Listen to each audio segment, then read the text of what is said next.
extraordinarily, the leader of One Nation, Pauline Hanson, has revealed that no one from the government has contacted her to start talking about its tax cut plan, the tax cut plan that so far she's refusing to endorse in full. Joining us from Canberra now is James O'Doherty. It seems surprising, doesn't it, James, that Matthias Cormann or even Scott Morrison, someone wouldn't have been on the phone to Pauline already?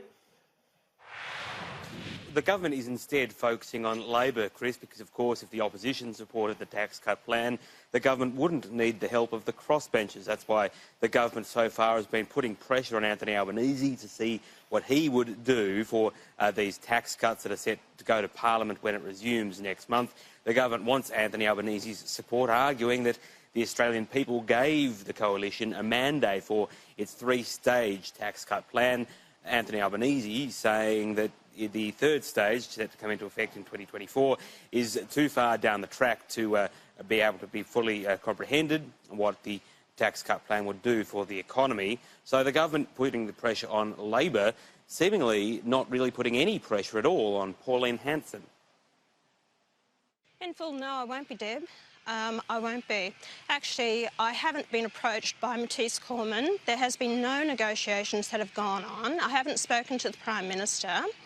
And my office had a meeting with the Treasury last Friday to discuss the tax cuts. Now, the feedback that I've got is that they can do it one of two ways. We can either go with the tax cuts or we can go with infrastructure projects, which will do exactly the same. Well, I'm sure they know each other's numbers, and I know Matthias Cormann is absolutely committed to making sure that we get our full suite of tax measures through the House of Representatives, through the Senate. I know it's important, and it's important not just to Matthias Cormann, not just to Pauline Hanson or anybody else in the Parliament, elected representatives, but indeed to the Australian people. Yeah, that's extraordinary stuff from Pauline Hanson. They're basically coming up with an alternative economic strategy. I thought we had governments to deliver budgets and economic strategy, and they've just been re-elected. But no, Pauline Hanson's had a chat to Treasury and she reckons infrastructure instead of tax cuts. Anyway, that will all play out. And as you say, James, the government will put the focus and the argument of their mandate to the Labor Party when Parliament resumes. Now, another area where Labor have continually failed in electoral sense as well as the policy sense is border protection, yet they still insist on criticising day in and day out what's happening with the government now. And the latest focus is on the contract for providing the security and logistics around Manus Island, controversy over that company. And of course, the Papua New Guinean government is going to be central to that decision.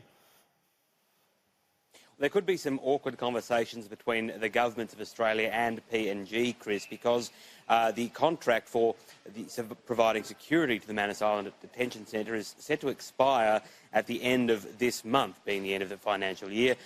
Peter Dutton made it clear that he thinks that the contract for Paladin Solutions will continue, this contract that was given with no tender process, just given a short-term notice to this company based in or headquartered in Kangaroo Island, I should say. The PNG government, though, has questioned whether or not this company should continue to have the contract. Writing or speaking to the Australian newspaper, the Immigration Minister, Petrus Thomas, for PNG, says the PNG government position is to terminate the Paladin contract by the end of the month. The PNG government wants a transparent tender process and, most importantly, will strongly recommend national content. PNG companies now have the capacity and expertise to do the job. Now, given this, the government is still saying that the Paladin contract will continue next month. Here was Julian Lisa speaking to Sky News. Well, they're obviously a matter that will be taken into account as well, but these really are matters. It's a simple tender matter and it's a matter for the department to deal with. No doubt the department who'll be dealing with officials in PNG will be cognisant of those views in the assessment of the tender. Labor is saying that an open tender process would be the most efficient use of taxpayer money. If you're doing a renovation on your house worth $20,000, you don't ring up a bloke and say, well, you're likely to get the contract, but can I talk to you about the details?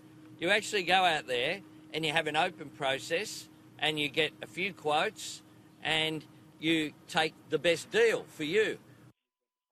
Now, the reason this went to Paladin Solutions in the first place for this multiple hundred of millions of dollars of contract was that it was a quick process and the government didn't have time to put it to open tender, despite the fact that it's now running out and seemingly the government had a bit more time to put it to tender.